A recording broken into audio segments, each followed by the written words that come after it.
안녕하세요, 돈따 인군입니다. 오늘은 지난번 영상에서 예고해드렸던 대로 우리 김태형 강사님, 근데 제가 강사님이라고 소개를 해드려야 될까요? 작가님이라고 소개를 해드려야 될까요?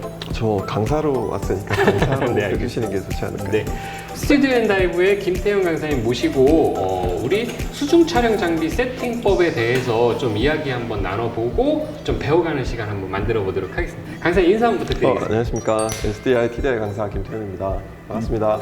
네. 이거 강사님께서 쓰시는 네, 예. 제가 쓰는 수중 카메라. 시작하기 전에 그게 궁금하네요. 이게 전부 다 해서 얼마? 1000대는 넘고요. 예. 네네.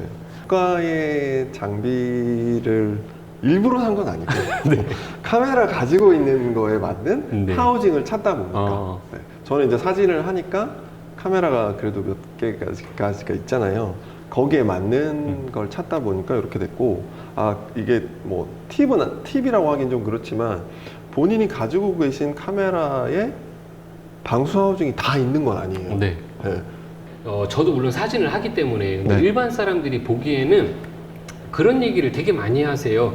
스트로보를 네. 지금 여기 양쪽에 스트로보가 달려 있으시잖아요. 네. 네. 네. 스트로보를 두 발까지 써야 되냐고. 네. 이게 하나만도 비싼데 네. 왜 두 발까지 써야 되냐? 이런 얘기들을 저한테 저는 잘 모르는데 저한테 물어보시는 분들이 좀 계세요. 두 발까지 꼭 써야 되나요? 두 발을 쓸 수 있다면 네, 쓰는 걸 추천드리죠. 네. 물론 하나만 있어도 사용은 가능하죠. 네. 하지만 결국 결론적인 얘기지만 좋은 사진을 만들어가는 거에 있어서 조금 어려움이 이제 아무래도 생기긴 하죠. 그러면 두 발까지 하면 더 좋은 사진. 맞습니다. 네. 그러니까 어떤 분들은 또 하나를 구매를 하시고 쓰시다가 하나를 가지고도 촬영을 할 수 있는 방법들이 있기 때문에 네. 그러고 이제 또 보시다 보면 하나를 더 추가해서 두 개의 또 새로운 세상을 또 보실 수 있는 게 또 기회가 오죠. 네. 두 발을 세팅하는 이유가 광량의 차이인가요? 아니면은 비추는 각도에 때문에 두 발을 세팅을 하시는 건가요? 둘 다라고 보시면 됩니다. 둘 다. 광량도 당연히 영향을 네. 미치는 거고, 그리고 각도 포지셔닝을 또 어떻게 하냐에 따라서 수중 사진에서 가장 문제가 되는 백스캐터 뒤에 부유물이 날린다거나 그런 것들을 최소화해서 촬영을 할 수 있는 거를 해야 되기 때문에 그래서 두 발이 꼭 필요한 것 같아요. 이 두 가지를 활용했을 때 골고루 빛이 다 분산돼서 들어갈 수 있게 만들어서 하려면 하나보다는 아무래도 두 개가 좋죠. 항상 이렇게 개다리를 연상시키게 이렇게 세팅을 하고 항상 쓰시더라고요. 네네. 이제 부력봉은 이제 카메라 무게 때문에 어느 그렇죠. 정도 이제 이 부력을 맞추느냐고 하는 건 알겠는데, 그럼 왜 이거를 왜 이렇게 개다리처럼 이렇게 세팅을 하나요? 일단 기본적으로 이거 한번 들어보세요. 어우, 무게가 사실 네. 상당하거든요. 네네네. 그래서 결국 이 아이가 물에 들어가면 그만큼 버텨줘야 되는 부력이 또 더해져야 되기 때문에 네. 그런 사이즈에 맞는 부력감을 선택하다 보면 너무 가늘면 부력이 부족하고 너무 또 굵거나 너무 짧아버리면 네. 또 팔의 스트레칭이 또 짧아지는 경우도 있어요. 왜냐하면 저희가 대물 많다 이런 걸 네. 촬영할 때는 너무나 크게 뻗쳐진 상태에서 조명을 줘야 되는 상황이 생기기 때문에 최대한 길면 길수록 저희한테는 유리할 수 있는 조건이 되는 거죠. 조명의 범위가 너무 이렇게 되는 게 아닌 부드럽게 넓게 많은 부위를 이렇게 포괄할 수 있는 상황을 만들어 주기 위해서 지금 이렇게 개다리를 연상케 하게 세팅을 하시는 이유가 뭐 이제 그 각도나 뭐 이런 아까 스트레칭이라고 말씀을 하셨는데 이 범위를 네. 조절을 하려고 넓게 벌리고 좁게 오므리고 맞습니다. 하는 걸 움직이는, 그렇죠. 저희 포크레인 연상하면 될까요? 맞습니다. 이게 가장 기본적인 세팅이라고 생각하시면 됩니다. 범위는 좁고 저희가 이동을 할 때 이렇게 짧게 붙잡고 이동을 해야 되는 상황이 생기는 거죠. 물에 들어가서는 네. 언제든지 촬영을 할 수 있는 조건이 되면 바로 이 아이를 펴서 내가 원하는 각도를 만들고 촬영을 할 수 있는 상황을 만들 수 있는 거죠. 얘는 엄청 많이 펴지네요. 네. 네, 정말 무식했을 때 이 돔포트의 역할이 저는 이 수면하고 그다음에 수면 아래하고 수중 반샷. 위에 그거 찍는 역할인 줄 알았는데 이게 그 돔포트가 사실 그 역할은 아닌 거잖아요. 그렇죠. 네. 네. 얘 역할이 어떤 역할이 있나요? 사실은 네. 이렇게 수면에 들어가면 많은 범위를 이렇게 포괄해서 촬영을 해야 되고 앵글, 즉 카메라 앵글 각도가 이제 어느 정도까지 되느냐 그걸 선택하면서 돈포트가 필요하냐 돈포트가 필요 없냐 이런 부분이 이제 선택하게 되는데 아무래도 기본적으로 와이드 앵글을 촬영을 하시게 되면 말 그대로 광각 렌즈인 게 필요하고 더 넘어선 피시아이 렌즈, 어안 렌즈가 필요하게 돼요. 그러면 화각이 뭐 8도? 뭐 180도를 넘어서는 각도 막 이렇게 제가 각도가 지금 정확히 생각이 안 나는데 큰 각도를 커버를 해야 되기 때문에 이게 일반 카메라처럼 이렇게 뭐 닫혀 있다 보면 그 범위를 잡을 수가 없는 거죠. 그래서 충분히 넓게 커버를 할 수 있는 돔 형태로 이제 만들어지게 되고 그 다음에 이제 물에 들어가면 아무래도 이제 기본적으로 밖에서 잡히는 앵글보다는 더 줄어들게 돼 있잖아요. 네. 그런 것 또한 같이 영향을 미치기 때문에 돔포트를 꼭 필수 요소 중에 하나라고 봐야죠. 우리 일단 이런 파이프 같은 데에서 렌즈가 이렇게 나오면 네. 여기 끝에 그냥 걸려버리지만 이 돔포트는 앞에가 조금 더 노출이 돼 있으니까 조금 더 나왔을 때도 그 뒤편까지도 다 커버가 된다는 예, 그런 역할. 사용하는 렌즈 네. 자체가 워낙 네. 광각 렌즈이기 때문에 그 각을 다 포함시켜 주려면 돔포트를 사용할 수 있어요. 저 같은 경우에 뭐 이런 어안 렌즈급의 막 넓은 광각 뭐 이런 건 필요 없다 그러시는 분들은 돔포트를 사용을 안 해도 되나요? 그래도 쓰시면 네. 아까 말씀하셨던 그냥 반샷도 만들어서 우리가 촬영을 할 수도 있고 그런 부분에 대한 또 장점들이 또 따라오게 되죠. 돔포트도 뭐 아크릴 포트도 있고 글라스 포트도 있는데 아크릴 포트가 비용은 조금 더 저렴하고 쓰는데 저도 이제 아크릴 포트를 지금 쓰고 있는데 저는 이제 육상에서 사진을 찍을 때 보통 이제 행사 사진 찍고 이런 걸 많이 하기 때문에 스트로보까지 일일이 조정할 시간도 없고 여유도 없고 그래서 스트로보는 이제 뭐 거의 뭐 자동 모드라고 하잖아요. 네. 뭐 ETTL 모드를 이렇게 놓고 쓰는데 얘도 그런 게 지원이 되나요? 맞습니다. 그 카메라에는 기본적으로 모든 기능이 다 있고 스트로보에도 TTL 기능이 있냐 흔히 말하는 수동 기능이 있냐 자동 기능이 있냐 이렇게 나뉘게 되거든요. 그래서 모든 기능은 다 가지고 있고 저한테 너는 무슨 기능으로 써? 라고 물으면 저는 모든 걸 다 매뉴얼로 수동으로 촬영을 하고 있어요. 그래서 기본적인 사진 이론이 항상 베이스가 돼야지만 그 매뉴얼로 촬영할 수 있는 법을 알 수 있게 되거든요. 단순히 말해서 사진은 노출을 가장 정확하게 맞추는 거를 해주는 일이기 때문에 그거를 적정 노출이라고 하는데 이 적정 노출을 만들기 위해서 조리개나 셔터나 ISO를 활용해서 내가 원하는 노출을 만드는 게 제일 중요하거든요. 그거를 하기 위한 과정이 사진 이론을 하면서 그걸 득하는 과정이고 그러고 나면 매뉴얼 촬영이 가능하고 그러면 뭔가 내가 더 많은 걸 해볼 수 있는 조건이 생겨요. 오토가 나쁘다 이런 건 아니에요. 좀 더 오토보다 더 많은 걸 해보고 싶으면 결국은 매뉴얼 촬영을 하시는 게 맞아요. 케이블이 사실 이렇게 막 주렁주렁 달려 있거든요.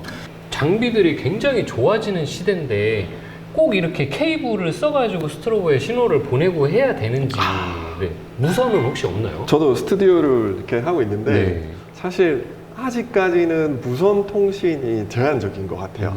즉 많은 데이터를 컴퓨터로 카메라에서 찍은 데이터를 컴퓨터로 보내주는 게 가능은 한데 시간이 좀 걸려요.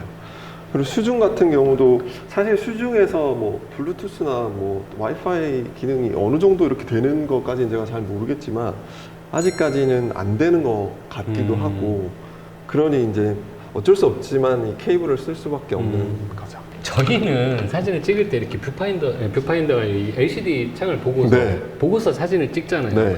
이렇게 찍는데 우리 강사님께서는 뷰파인더를 보고 찍으시나요? 네.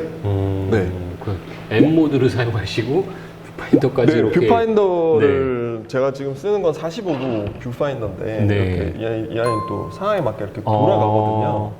45도 뷰파인더가 저희가 이제 마스크를 쓰고 있으니까 이렇게 아무래도 이만큼의 공간을 더 막고 있다 보니까 저런 게 있으면 저희가 흔히 아는 아이레벨 촬영뿐만 아니라 웨이스트 레벨로 이렇게 촬영을 하는 것도 가능하기 때문에 그래서 좀 저거를 조금 편리하니까 쓰고 있고 급할 때는 안 보고도 찍죠. 안 보고도 이렇게 지금 감 잡아서 이렇게 찍기도 하지만 결국은 뷰파인더를 봐서 그 안에서 프레이밍을 하고 내가 오브젝을 어디다 두고 어떤 식으로 촬영을 하고 그걸 활용하는 게 사실 제일 좋거든요. 네. 그래서 저는 그렇게 쓰고 있습니다. 저희가 또 이제 카메라를 들고, 저도 카메라를 들고 들어갔다가 제가 보는 게 너무 예뻐가지고 수중에서 뷰파인더를 보고 촬영을 했을 때는 그 당시에는 굉장히 잘 찍힌 그쵸. 것 같아요. 네. 맞아요. 근데 가지고 나왔더니 이거 뭐 각도도 좀 이상한 것 같고 뭐 PC에 옮겨놓고 보니까 뭐 조리개도 안 맞았고 뭐 이상한 거예요, 사진이 좀. 그래서 이런 각각의 어떤 장소나 어떤 피사체에 대한 이런 게 달라질 때마다 하시는 노하우가 좀 있을 것 같아요. 사실 네. 저도 선배 수중 촬영을 하시는 선배 다이버 강사님한테도 뭐 듣기도 했고 네. 제가 직접 몸소 이렇게 깨우친 거긴 하지만 그게 약간 좀 전형적인 스쿠버 다이빙 사진이라는 게 있어요. 네. 네, 전형적인 스쿠버 다이빙 사진이라는 게 있는데 앞에 이렇게 산호가 걸쳐 있고 네. 저기 멀리서 다이버가 이렇게 지나가고 그런 과정이 촬영이 기본적으로 이제 수중 촬영이죠. 저도 물론 많이 찍고 있고 네. 그거부터 시작을 해서 이제 익히는 건데 그걸 하면서 이제 구성 뷰파인더를 아까 보시면서 이제 구도를 잡고 그런 것도 공부하게 되고 실질적으로 그 앞에 조명을 뒀을 때 우리가 조명이 미치는 범위가 정말 2m를 넘어가면 조명의 영향을 거의 안 받기 때문에 선배들이 해왔던 일단 그 기본적인 촬영을 열심히 한 다음에 거기서 내가 뭔가 좀 다른 걸 한번 해보시는 거를 추천드리는 거죠. 와이드를 촬영할 때 가장 중요한 거는 피사체, 내가 찍고자 하는 앞쪽에 있는 피사체에 가까이 가야 돼요. 가까이. 저도 처음엔 되게 굉장히 와이드하게 찍었는데 네. 그러면 조명이 전혀 영향을 안 미치기 때문에 그 2m 안쪽까지는 가야 된다는 거죠. 그리고 우리가 스트로보가 없어. 네. 스트로보가 없이 촬영을 하게 되면 상관이 없죠. 네. 대신 수심이 한 10m 이내일 경우에는 그래도 어느 정도의 풍부한 자연광이 들어오니까 그걸 내가 찍고 나서 컴퓨터에서 후작업을 할 때 어느 정도 도움을 받기는 하죠. 그렇지만 그 이상의 수심에서는 도저히 할 수가 없는 상황이 생기기 때문에 스트로보가 달리는 그 순간이 오면 최대한 카메라 렌즈의 최소 거리를 내가 먼저 인지하고 그만큼 가까이 붙어서 촬영할 수 있는 앞에 걸쳐지는 무언가가 있어야지만 네네. 좋은 결과물을 만들 수 있는 상황이 됩니다. 네. 사실 말로는 이해가 가는데 말로는 그렇구나라는 상황이 이해는 가는데 이 상황들을 사실 모두 다 경험할 수는 없으니까 한 네. 번에 짧은 시간 동안 모두 다 경험할 수는 없으니까 좀 자세히 알고 싶으면 제노 스튜디오를 방문하면 네네. 제가 잘 네. 도와드릴게요. 지금 얘 카메라 제가 좀 전에 들어봤는데 엄청 무겁거든요. 네. 지금 이 부력암이라고 아까 말씀을 하셨는데 이 부력암, 얘네가 떠오르는 성질을 가지고 있잖아요. 네. 그러면 보통 그거는 어떤 기준을 가지고 그 무게를 만들어야 되나요? 사실 그 이게 부력을? 부력 계산하는 저도 사실 이건 잘 네. 모르겠는데 네. 부력 계산하는 법이 있어요. 거기에 맞춰서 하지만 사실 저도 잘 모르는데 그걸 해갖고 오세요 이렇게 말할 수는 없거든요. 그래서 저는 어쨌든 카메라를 구매하실 때 제조사를 통해서 하우징을 판매하는 회사를 통해서 구매를 하시잖아요. 네. 그러면 그쪽이 사실 제일 잘 알아요. 이 장비에 내가 이 카메라에 이 하우징을 구매하게 되면 부력암을 뭘 선택을 해야 어떻게 잘 맞을까 이거를 보니까 직접 이렇게 해주시더라고요. 네, 수조에다 이렇게 담궈서 이렇게 직접 세팅을 해서 그분들도 너무나 많은 데이터들이 있으시니까 어느 정도 기본에 맞춰져 있는 상태에서 제가 조금 도움을 드려서 밸런스를 맞춘다거나 조금 더 무게를 추가해서 뭐 맞춰드린다거나 이런 거는 해드리는데 애초에 짜잔 처음부터 이렇게 세팅을 해서 해주세요라고 네. 하면 그러면 카메라를 우리가 이 부력암을 세팅을 할 때 카메라가 중성 부력을 유지하게 세팅을 하는 게 맞는지 아니면 양성이 나오게 세팅하면 맞는지 음성이 나오게 세팅하면 맞는지 그런 거는 어떻게 되나요? 세팅값은 사실 네. 개인의 취향일 것 같기는 한데 네. 물론 우리가 중성부력이면 제일 좋죠. 근데 그거를 맞추기가 사실 되게 까다로운 부분이 네, 있기도 네. 하고 그러면 과연 이 아이가 무거운 게 나을까? 그래도 약간 떠주는 게 나을까? 이거를 이제 고민을 하다 보면 사실 많이 뜬다는 거는 촬영을 하는 자체가 힘들어져요. 아. 늘 다시 당겨서 내 눈에 맞춰서 촬영을 해야 되고, 그리고 기본적인 다이빙 하는 부력을 맞췄는데도 제가 같이 떠오르는 성질이 이제 되어버리니까 아. 대신 그렇게 되면 제가 봤을 때는 양성 부력은 조금 안 좋을 것 같아요. 그래서 중성이나 야금성 정도를 맞추시면 조금 더 활용하시는 카메라를 캐리하거나 촬영을 할 때 바로바로 움직여지거나 하는 조건들이 조금 더 좋아질 것 같기는 해요. 저도 조금 무겁게 맞추는 네. 기준으로 하고 있습니다. 네.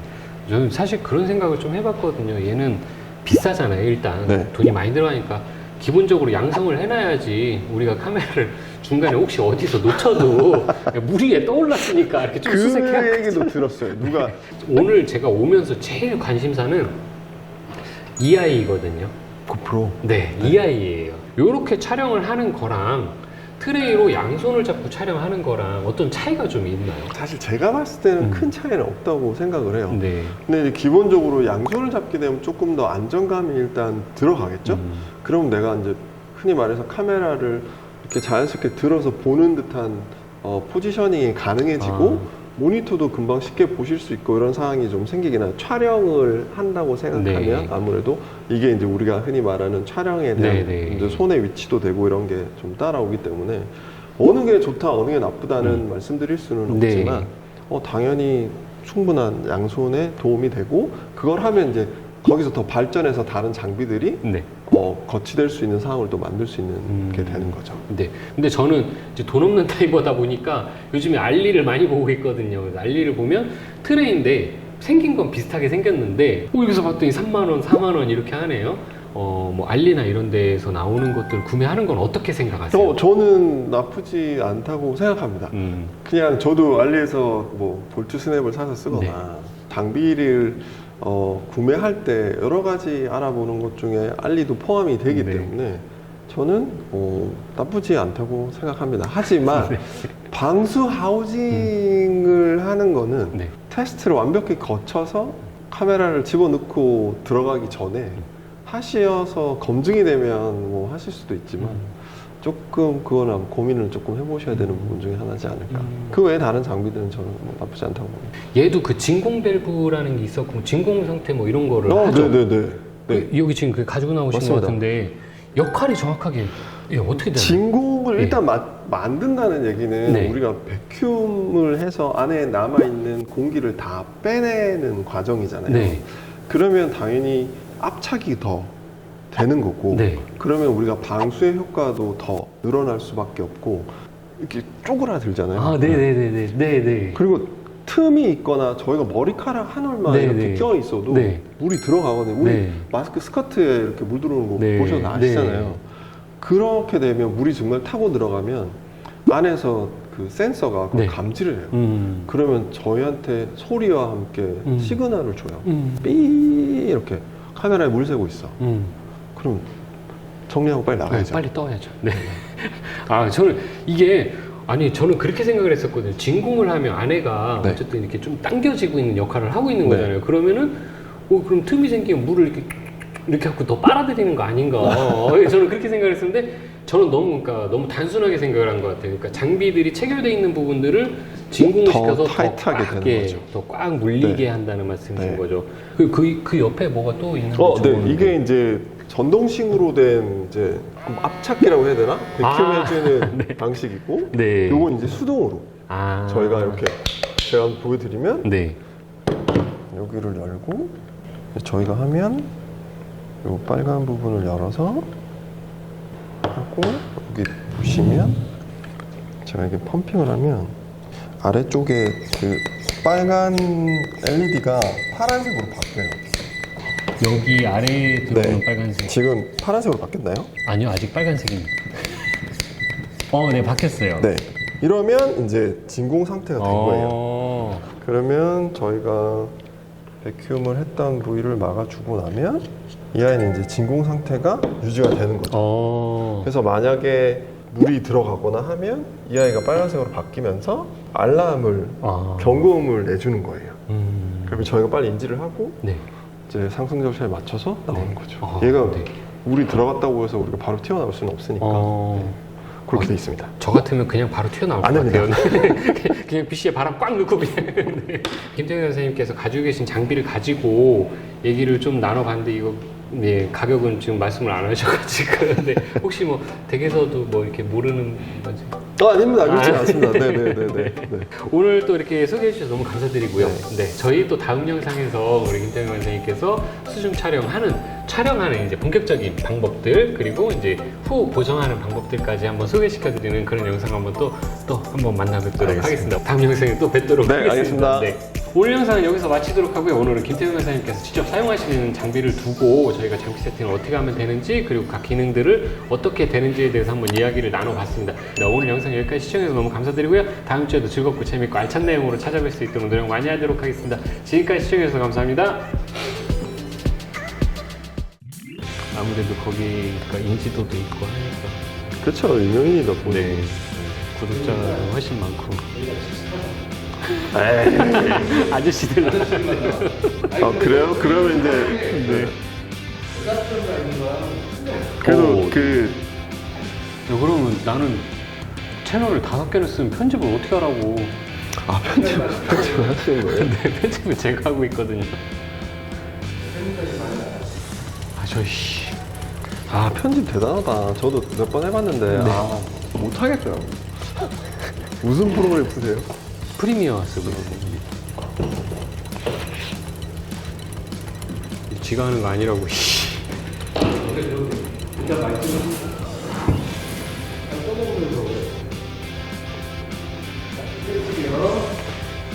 준비 좀 하고 하자.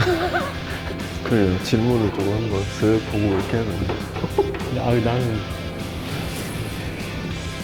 하나, 둘, 셋.